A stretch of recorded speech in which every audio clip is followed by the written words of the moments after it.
Okay, so we already took a 3-step to build the model for signal generators using a simple rotor generator as one example. We started from this original model, which is just based on the physics, modeling all the inductances with each winding and between any two windings. But this model is not a good model. It's an accurate model, but most of the parameters here are theta dependent. So there are total 21 independent parameters and 15 are theta dependent. Then we introduce a power transformation to get this model. So all the parameters are constant, and we decrease the number of parameters to 10. And further, we take another step to define to introduce the per unit system by using the defining proper base quantities. If we change all the resistance or inductances into the per unit representation, so we will get only 8 constant inductances.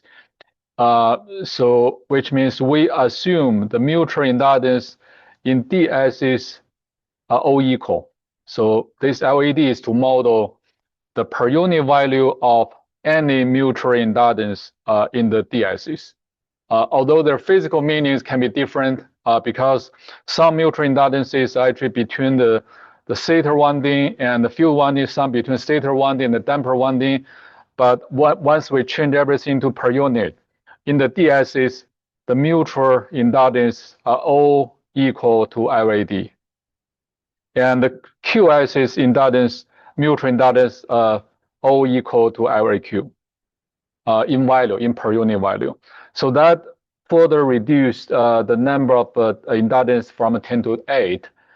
There's another mutual inductance that we haven't make it be equal, but we can simply let this mutual inductance also be equal to LED. This MR is modeling the mutual inductance between the field winding and the damper winding in the DSs.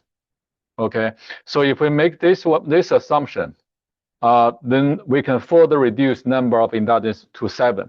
So we'll be able to have the simplest equations, and then we can have similar circuit. So from the step 1 until here, we didn't approximate anything. So when we come to these 8 parameters, the model is still accurate. So you can easily translate back to the original model. And so which means if you do any calculation using this model, it can 100% for sure to transfer back to the result of original model. So that's accurate model. If you treat this mutual inductance also be LED, so you reduce parameter by 1, you go to a 7. So this only gave you a little approximation, but usually that is pretty accurate. Okay. So we spent some time trying to figure out 2 equivalent circuits, one in DSs, the other in QSs, which can can be categorized by the voltage and flux equation in per unit value. Those 2 equivalent circuits are the accurate equivalent circuit we get. So that will be the most accurate generator models for the rest of these sections. So all the future discussion will be based on those 2 equivalent circuits. So analogy for this equivalent circuit will be the transformer equivalent circuit. So for transformer, when we model practical transformer, first we want to have an ideal transformer. The ideal transformer doesn't have any loss, and it will have infinite permeability, and any leakage inductance or resistance will be modeled by accessory circuit. But that model is still too isolated, the winding of circuits. Then we can merge the 2 windings into the same circuit. So you can transfer everything from the secondary to the primary or from primary to secondary. So you will have a single circuit connecting both primary winding and the secondary winding, right? So we have done the similar things. So this is pretty much like a equivalent circuit for the DSCs and the QSCs, like a two transformer. So for the DSCs, for this simple rotor generator, which is like a 3-winding transformer, so we'll have one branch for stator, and one branch for damper, and one branch for field winding, right? So there are 3-winding transformer. And in the QSC, we only have DSCs and a damper winding, so it's like 2-winding transformer. Definitely, if you want add more damper winding, so you can make the QSCs also be like a 3-winding transformer, or you can add as many as you want. Okay, so this is the which we ended with. So next step. So we start from this equivalent circuit. So here I assume there could be another additional damper winding we can add to the QSs.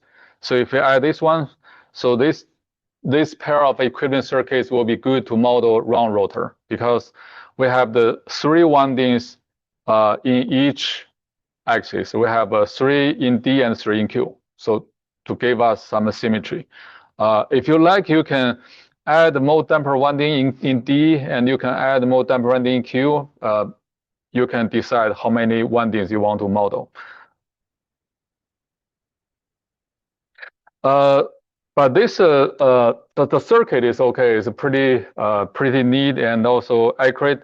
But if you take a look at the naming for those branches, like for instance, this industance, IOD is actually the self-industance in damper winding. IMR is the mutual industance in DS is for rotor. And so maybe we can redefine this industance to give it just a new name to make it simpler. Similarly, this LF minus MR, that means LF is actually self-industance in the field winding. Okay, so the notation is in our original model, whenever we put L means self-industance, we put M means mutual industance. So IMF minus MR means the self-industance, but then we get rid of the mutual part. So this industance actually model is depend on the flux linkage in the field winding, but not contributing to any mutual industance. Yeah, but that sounds a little bit complex. But basically, this means the flux linkage only with the field winding. Okay. Similarly, this one is like the mutual MR is the mutual industance connecting the field winding and damper winding D, but not going to the stator winding.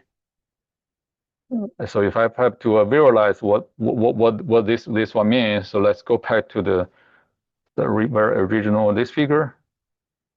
So if we talk about, so that's IMR, right? IMR minus LAD. So IMR is actually the mutual industance between F and D. So something like flux, right? If there's a flux linkage coupling the D winding and the field winding, but we want to get rid of the, okay. We want to get rid of the mutual part with the stator winding, which means, so this flux should not go into any stator winding in DSs. But because the ABC, they all have some of the projection into the DSs, so no matter where this linkage go, it will somehow be connected with some D, right? So basically, this one is very possibly, we can basically treat this one to be 0. Even rigorous speaking, you can now say there's no flux going through D and F, but not going to any ABC in the DSs. But basically, this one is treated as 0. Okay.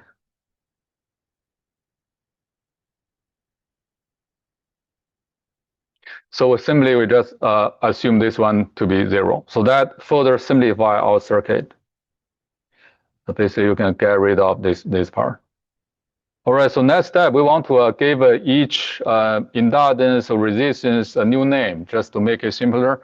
Another drawback of the current naming is we only use single letter to indicate what that branch or winding is. So for instance, we use capital F, just indicate that's a field winding. That's pretty easy to understand. And we use capital D to mean damper winding. But when you add more damper winding, you can add a second damper winding, third damper winding. You also add makes this subscript be somehow complex, but which can easily understood. Like this guy. So this is like Q damper winding QSs. If we add another one, we have to give it another letter, so like G, but it's not very clear. So maybe we can just call the first damper winding like 1Q, the second damper winding like 2Q or 3Q, 4Q. So we can have a better naming system. So then we have to introduce this naming system. So that's actually adopted by most of the software or manual or textbook. So for field winding, this one is defined, we just call it LFD. The LFD means the inductance, the part of inductance from the self inductance of field winding, but not contributing to any mutual inductance. But similarly, you just remember this part is defined to be LFD. So that just means some inductance in the field winding branch. And the resistance, RF, is just renamed as RFD. And the flux linkage of this branch will be renamed as the CFD. And current will be IFD, and voltage will be just called EFD. So whenever you see the lowercase FID, that means the quantity or the parameter related to that field winding. So for the first damper winding, we just gave each notation a subscript of 1D. If you have a second damper winding, the DSCs, you can call it a 2D, or 3D, 4D. Okay, you can add as many as you want if you are able to measure or estimate the parameters. So in the QSs, for round rotor generator, we have a 2 damper winding, so we have a 1Q and a 2Q. Okay, so we have L, R, side, I, and with 1Q, and another row with 2Q. So you can also add more. So now we can replace the old notations. So now it's very easy to understood. So you see the DSC circuit has 3 parallel branches. We have this is modeled just a stator winding, so LAD, and this one is a first damper winding. So you have L and R, so with a sub 1D, and this is field winding with L, R, and E, so with sub of FD, right? So for the damper winding, we have a stator and we have a DSCs, first damper winding and second damper winding.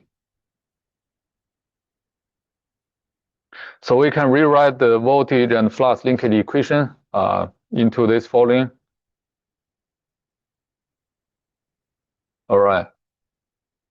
So those equations are accurate equations. We haven't made any approximation or ignore anything. Starting from here, we'll try to derive the equivalent circuit for steady-state analysis. So those 2 circuits model all the dynamics of the generator, internal generator, without controller, basically just interaction between the stator and the rotor. Next, we want to consider the steady-state conditions. So under steady-state conditions, some dynamics of the generator can be ignored, which means there could be some branches that mainly contribute to a fast dynamic, but not steady-state conditions. So we can simplify those branches. Let's see what to be simplified. Okay, so we'll figure out a simpler circuit, which is good for calculation. because in the steady state conditions, usually generator is modeled as a voltage source. For the voltage source, you only just need to know the internal voltage and some signal reactance or resistance. So basically, you model the EMF internally and also the external impedance. So you don't really need to have all the details in the D and Q axis. All right, so under steady state condition, all derivatives will become zero. Derivative are non-zero only under dynamic condition, not steady state condition. So derivative here are represented by any item with P. P is the differential operator. So basically, P is just just first order derivative. So whenever you see any item with P, you will just make that item be zero. So we can largely simplify the equations. So let's go through each of item with P to see how we can change the equation. All right, so we want to move every equations by ignoring the P item and into this box to see what are left. So first of all, for steady state condition, P omega will be zero. Anywhere you see if you have P multiplied by omega, which means d omega by dt. So that derivative will be zero. Omega will be 1 in per unit.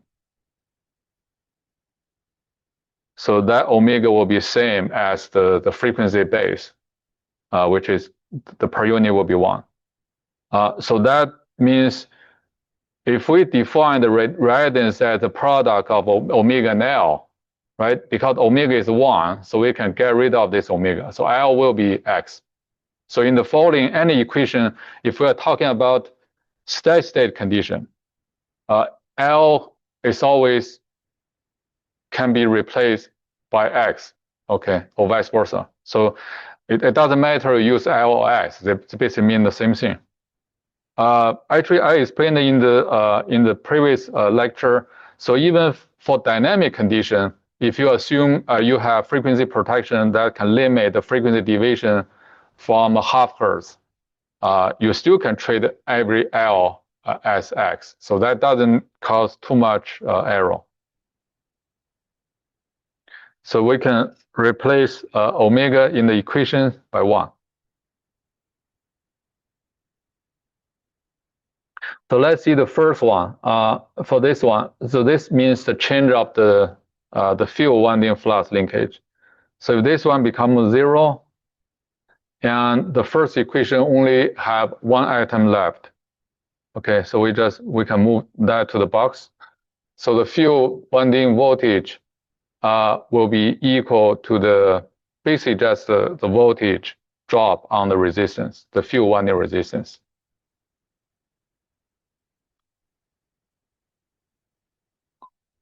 So if you color that one in the circuit, so basically means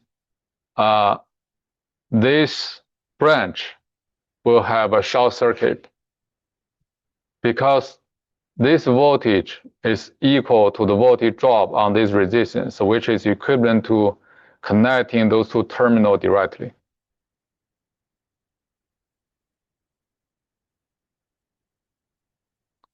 Okay, but the field current will be from this circuit and sent back to the rest of the circuit. So we still need to model this field current in the circuit.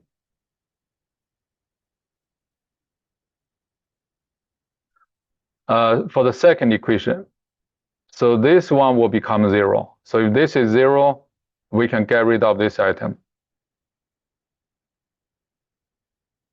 In the third, so which means, so based on this equation, the voltage in the d-axis, this voltage will be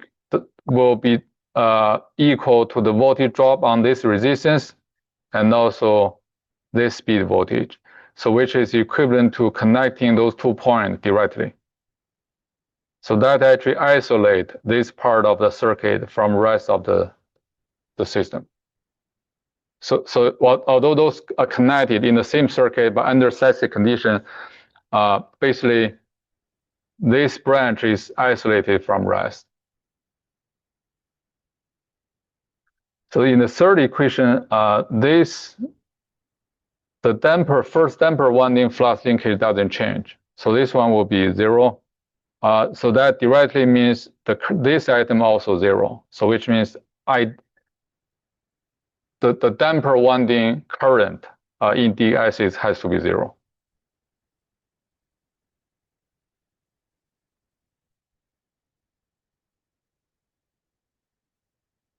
So which means we can open this branch. So this branch doesn't carry any current. And we can quickly cross off any items with I1D.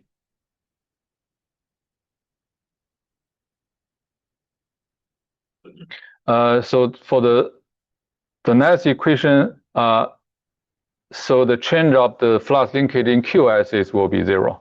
So we cross off this item. So that also simplified the equation.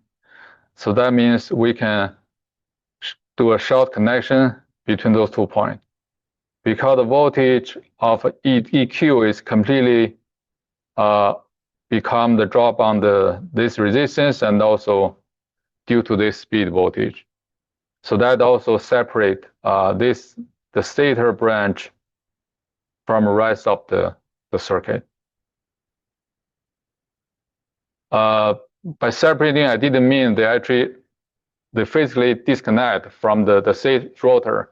It just means under static condition, their coupling due to the circuit become 0. Okay, so next we observe this is side D. That's the flux linkage in D axis. And in the flux equation, we have one equation about side D. So we can move this equation here to join that voltage equation.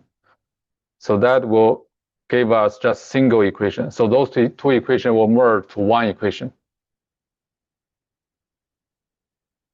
So if we continue, okay, so that represents this green box. So this green box, because it doesn't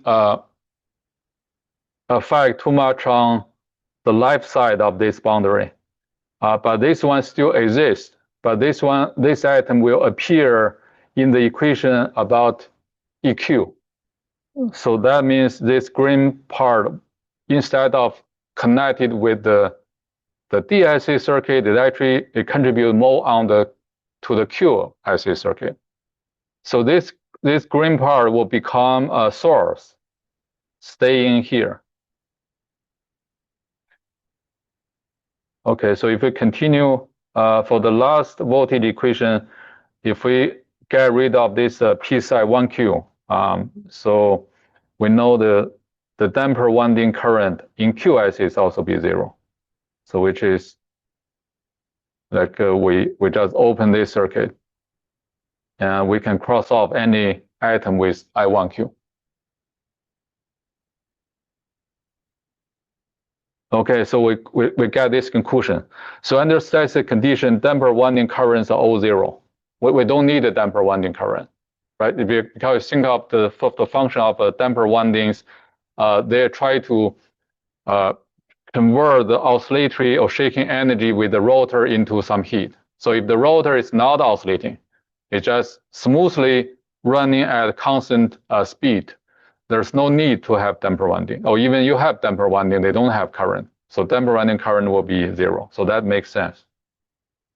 So we just simply get rid of all damper windings in the circuit. So lastly, so in the second voltage equation, there's a psi Q, and we also have an item psi Q. So we can move that one here. So we merge the second voltage equation and the first flux linkage equation to one single equation.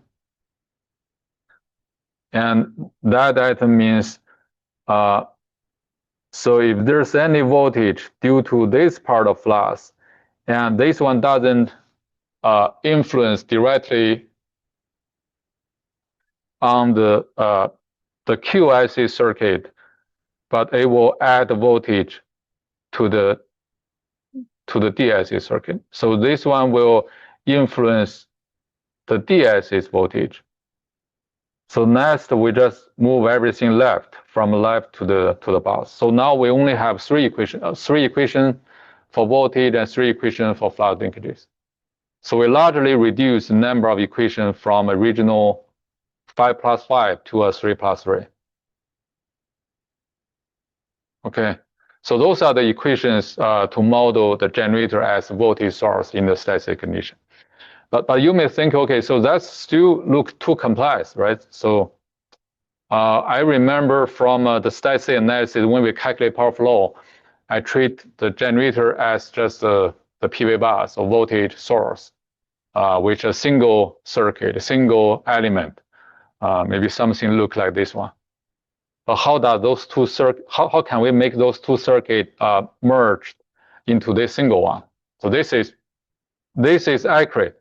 This is not simplified. So if we have steady state equivalent circuit we derived based on this set of equation, it must have a accurate circuit representation like this one. And we need to figure out the source, the resistance and inductance. So how can we find those values based on those 6 equations? So that's what we want to do, okay?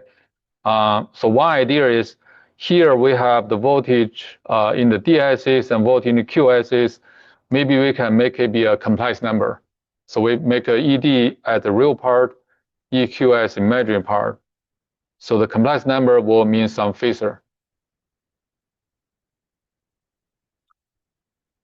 And the current, we can merge the ID and IQ into the current phasor. So what is that voltage?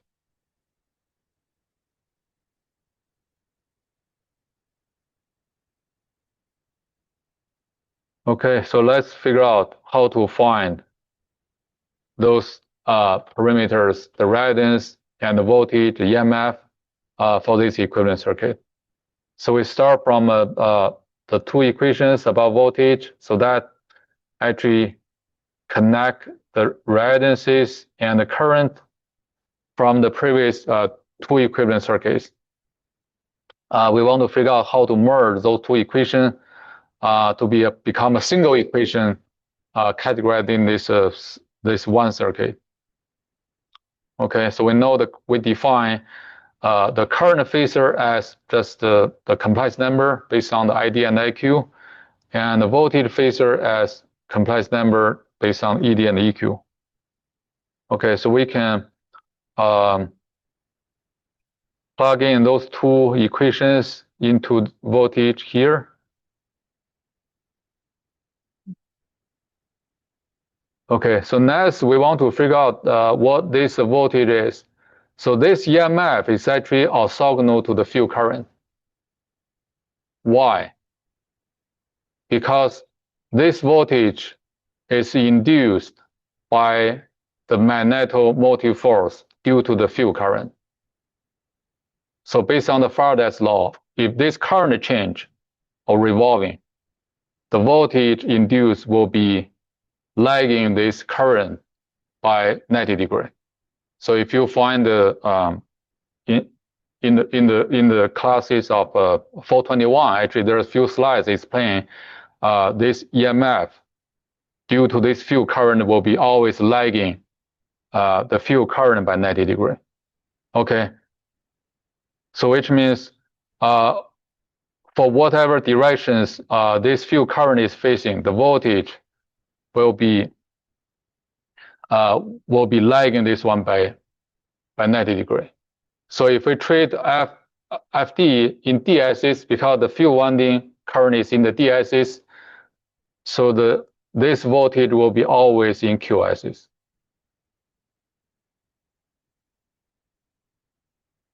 All right, so we just call it EQ. So tilde here, it just indicate it is a phasor.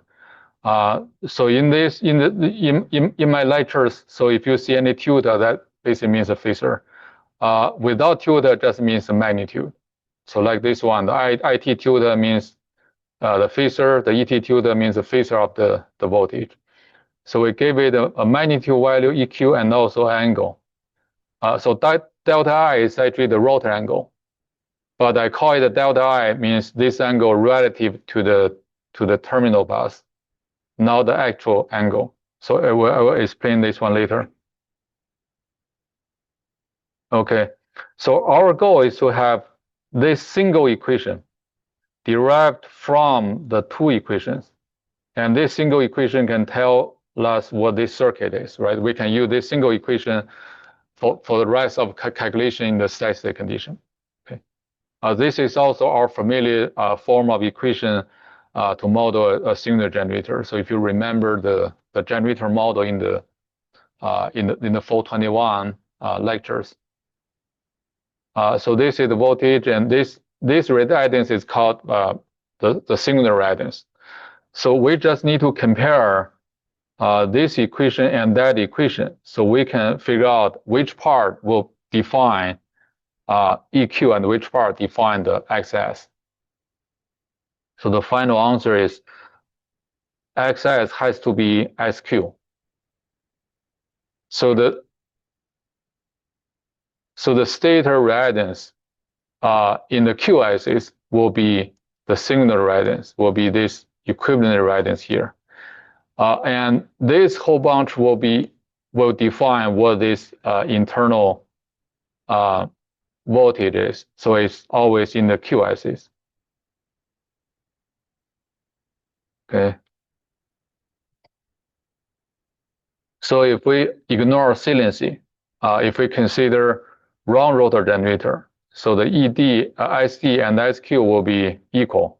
So this item will be gone. So the EQ will be basically proportional to the field winding current. So by changing the field winding current, you will be able to change this EQ, right? So that's also is consistent with what we learned from 421. In 421, we show how the EMF will change with the field current. And for round rotor generator, we can treat SD, SQ be same, right? So you can define either SD or SQ as a singular reactance. But for cylindrical rotor generator, so SQ will be the singular reactance. Okay, so next we just derive some useful formula to calculate power, torque, and also the rotor angle. So for power, if we know the stator voltage and stator current, and the compressed power is basically just voltage multiplied by conjugate value of current. So it will be a complex number. The real part is real power. Imagined part will be a reactive power. So which will be the power going to the system. So if you have a network and load, so that the PQ, the PT and QT will be the active reactive power sent to the rest of the system. So if you plug in the ET and IT by the definition of this complex number, and you will notice the real part of the power will have this expression, and imaginary part of the power, which is reactive power, will be this one. Okay, so actually in 421, I actually explained the physical meaning or the mathematical meaning of active power is actually the inner product of voltage and current. So this represents the inner product. And the reactive power, the mathematical meaning of reactive power is either the cross product or wedge product. The value means the reactive power basically means the value of the cross product of voltage and current vectors. So if you're familiar with cross product, so that will be this formula. Okay, so further we can we start from the active power, and we can plug in the two voltage equation. Then we can get this formula calculating the power from the flux linkage and also the current and resistance. And this is just reactive power. Okay, next we want to calculate the electric torque, because later when we model dynamics of generator, we will need the torque in the equation. So electric torque is defined to be this part. So electric torque is whatever sent to this rotor, right? Due to, if you think about the rotor, it's connected with a turbine. When the turbine is revolving, it will have some electric torque, or have a mechanical torque given to the rotor. So this torque will be equal to whatever mechanical torque from the turbine. So when those two are equal, this rotor will revolve at similar speed. So if a mechanical torque is bigger than the electric torque, the rotor will speed up. So we mentioned this one in the definition of rotor angle stability. So electric torque is defined to be this item. So actually it's equal to the IT power to the system plus IT power consumed internally by this generator. Because here we model the resistance. So this resistance will consume some IT power. Okay. And to calculate the electric torque, we need to use the PE, not the PT. PE is actually the total power, including the output power and also the resistance power. Okay, so T is, by definition, is just power divided by speed. So this one will be the formula to calculate the electric torque. And if we know for the static condition, we know omega r is 1, right? So this one simply just 1. So we can quickly know the electric torque is also equal to electric power in per unit. Okay, so later in the some stability studies, so if you want to explain the acceleration of the rotor, and usually we'll use the electric torque. But when we try to calculate the power balance for the network, including generator, usually we'll use power. So you will see those two items both appears in different equation, but in per unit, that means the same thing. They have the exactly same value. So next, we want to talk about that, how to calculate that rotor angle. So if we can measure the terminal voltage, terminal current, or the power, how do we know the angle of the rotor? So this delta I is called the internal angle. It's not equal exactly the actual rotor angle, because the actual rotor angle need to know the reference. So if we go back to, if you forget what the rotor angle is defined as.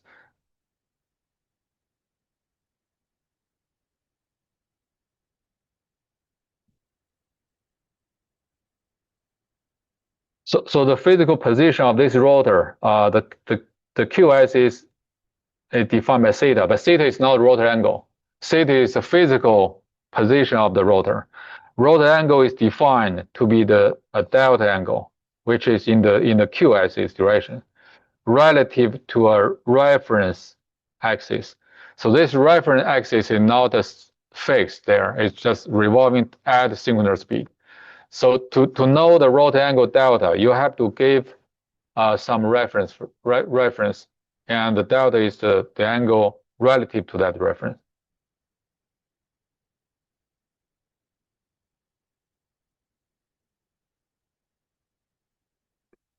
So if we know the angle at terminal, okay, and this delta I is the angle relative to terminal, then we can solve the rotor angle.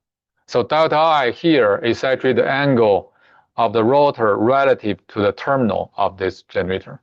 Okay, so if we use the terminal bus as reference, ETS reference, if we assume this one to be 0, then delta I will be delta. But if ET is different from 0, so you need to also add angle of ET. For the reference frame, you can choose anyone to be the reference frame. When you only study one generator, okay, one generator connected to another voltage source, usually more convenient, just define that terminal as the reference. Then this delta I will be rotor angle. But when you have many generators, you can choose any generator's rotor as a reference. Then for that generator, the calculation will be easier, right? So the rotor angle will be 0. But all the other generators' calculation need to first calculate their internal angle, and then you add the terminal relative to that reference generator. It seems not many people get what I'm talking about. Okay, so for power system, you may have many generators, right? So each generator will have a delta. So you have a delta 1, delta 2, and a delta 3. So also a student asked me this question because there could be confusion between the delta and the theta. Theta means where that rotor is facing.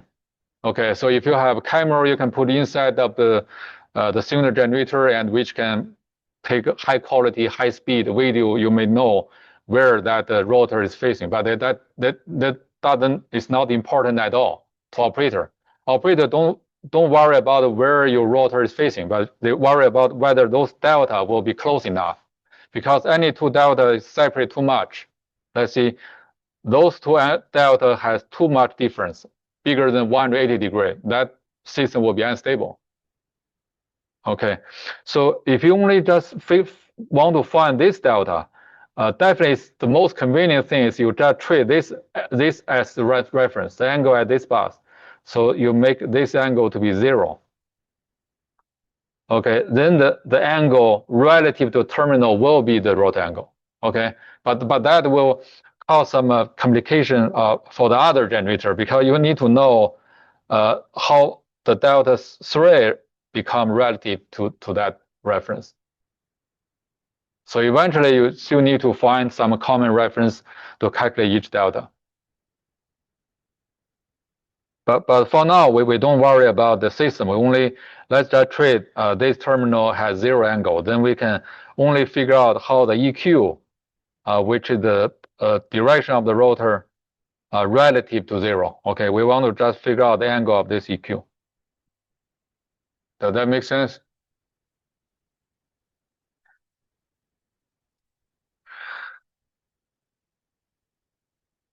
Okay, so this is a Phasor diagram. Actually, we draw similar one, not exactly same, but almost same in 421. So this Phasor diagram just characterize what happened here on this circuit. So if you forget how to draw Phasor diagram, let's walk through this one. So as I said, we can make this terminal as a reference. So this is the terminal voltage ET. Okay, and because it's sending active power, reactive power, so there will be some power factor. The power factor is not 1 if you have a non-zero Q. So if QT is not 0, this power factor always be not 1. So which means if Q is a positive, so you will have a lagging power factor phi. So this is your IT. This is terminal current. So now you remember how we draw the Phasor diagram. You define reference. It can be anything. Here we just use ET as the reference.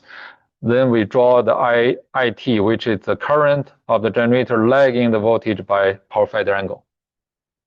Okay, next we want to continue draw the voltage drop on those branches, right? So for resistance, that's simpler. We just simply add, because the resistance, this resistance is added to this line, but it's actually added to both DSs and QSs. For both DSs and QSs, we have resistance, but same resistance. So we add a little Phasor. This little Phasor is in parallel with this current in the same direction. So the value is equal to the terminal current multiplied by the resistance RA, this little Phasor.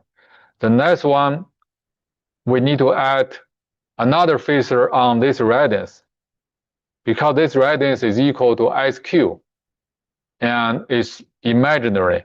So we need to add a voltage drop on this reactance, which is turn the direction of current by 90 degrees. Okay, so it's orthogonal to the current.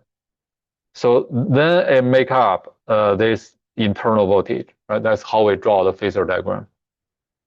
So now the question is, so if we can measure the ET, IT, everything from terminal, how do we calculate this delta I? So we can utilize geometry. We only just need to utilize one triangle, then we can calculate that delta. So that triangle will be this triangle. So if we know this value and we know this value and we'll know the tangent. So if we call this one to be A, this one to be B, so tangent delta will be equal to A divided by B. Okay, so we just A, what is A? A is actually this length subtract this part, and B is actually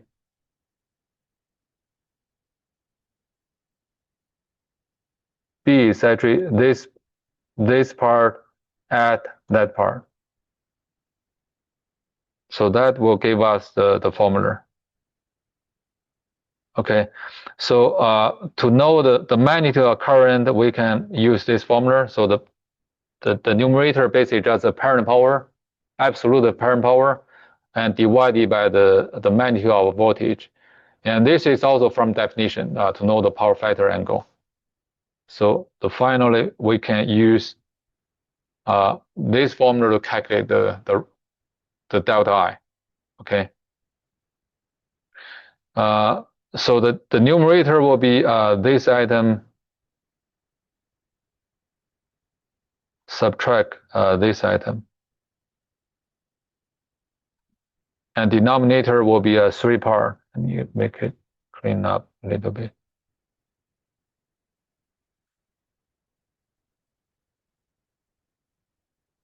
So it will be this item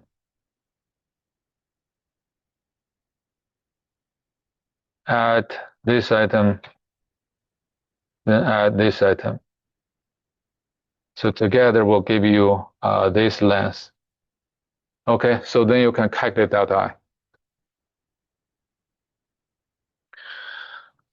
Okay, all right, so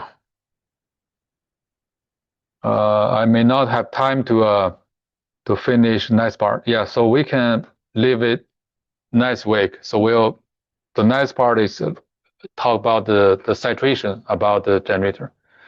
Okay. All right, so any question?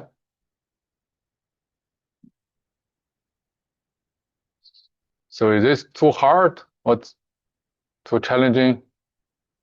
It is challenging, right? But I to tell the truth, I will also want to skip over this first session, but later whenever I cover anything, I will say, okay, this one is something it took like a 5 lecture to explain what it is. Yes, I know it's a painful process. The homework will be much similar than the course material. Even you couldn't follow every slides, but I have to walk through those materials. So later, you can always come back to check my recording and my slides. Okay, sorry about that. Yeah, so it will be we'll getting there soon. Okay, thank you.